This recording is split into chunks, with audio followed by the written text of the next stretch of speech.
80% किसानों को नहीं, खाद ज्यादातर डीलर मध्य प्रदेश में भेज चुके, गोदामों में रख चुके, किसानों को बेवकूफ बना रहे।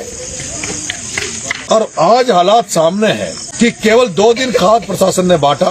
कल सारे डीलरों ने हड़ताल करी, कलेक्टर साहब के पास गए और कलेक्टर साहब ने सीधे सीधे शब्दों में डीलरों से कहा कि आपको किसानों को वाजिब रेट पे खाद देना पड़ेगा। लेकिन आज कुछ कट्टे बांटने के बाद जो उप निदेशक हैं कृषि विभाग के चौथमल, उन्होंने ये लेटर निकाल दिया कि छबड़ा छिपा बड़ौद में डीलरों के पास खाद खत्म हो चुका है और किसानों को खाद के लिए छबड़ा छिबड़ौद में नहीं आना। जब तक अगली खेप नहीं आ जाती, अगला खाद नहीं आ जाता, जब तक किसानों को खाद के लिए नहीं आना, न लाइनों में लगना है। मैं प्रशासन से कहना चाहता हूं कि ये जो खरीफ की फसल है, चाहे वो सोयाबीन, मक्का, उड़द, किसान इंतजार कर रहा है बारिश का। और अगर पहली बारिश में इनको खाद नहीं मिला और इन्होंने मक्का की बुआई नहीं की और कहीं ऐसा नहीं हो जाए कि बाद में बारिश बंद नहीं हो और ये मक्का ही नहीं बो पाए, इसलिए ये आषाढ़ी की जो फसल होती है वो किसान उसके लिए बहुत चिंतित होता है। अगर शुरू में फसल जम गई तो जम गई, नहीं तो मामला फिर बाद में गड़बड़ हो जाता है। तो इसलिए मैंने उस दिन भी एसडीएम मैडम से कहा था कि मैडम अगर खाद की कमी हो तो आप इतला कर दो और खाद मंगा लो।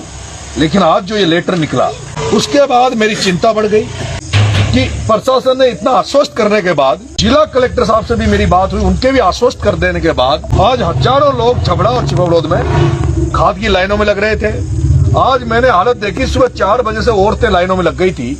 और तुमने भी देखा होगा, एक वीडियो मैंने ऐसा देखा जिसमें माताएं बहनें बेहोश हो रखी थी और बेहोश हो रही, उनको उठा के ले गए। मैं कल देवली था, दिन में उनियारा था, मैं अपने आप को रोक नहीं पाया क्योंकि मेरा फर्ज है, मेरे पे आप छबड़ा वालों का एहसान है और उस कर्जे को चुकाने में आपके बीच में आया हूं। मैंने तय कर रखा है कि खाद दिलाने के लिए मुझे कुछ भूख हड़ताल पर भी नरेश को बैठना पड़ा तो छबड़ा में किसानों के लिए मैं भूख हड़ताल पर भी बैठूंगा।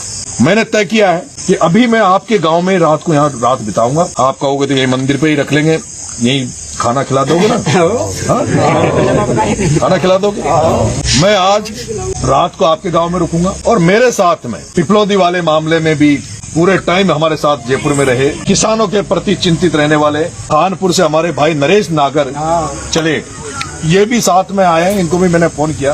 राधे श्याम जी गुजर हिंगलोट, ये हर समय साथ रहते हैं, ये भी हैं। बहुत सारे लोग यहाँ हैं। मेरा बालापुरा वालों आपसे निवेदन है कि रात भर यहाँ रुकूंगा और सुबह 7 बजते इस मंदिर के ढोक देके मैं नंगे पैर तो रहता ही हूँ, नंगे पैर पैदल यहाँ से छबड़ा एसडीएम कार्यालय जाऊंगा और वहाँ जाकर कल धरना दूंगा। कोई प्रशासन से बात नहीं करूंगा, किसी भी लेवल पे कोई बात नहीं होगी।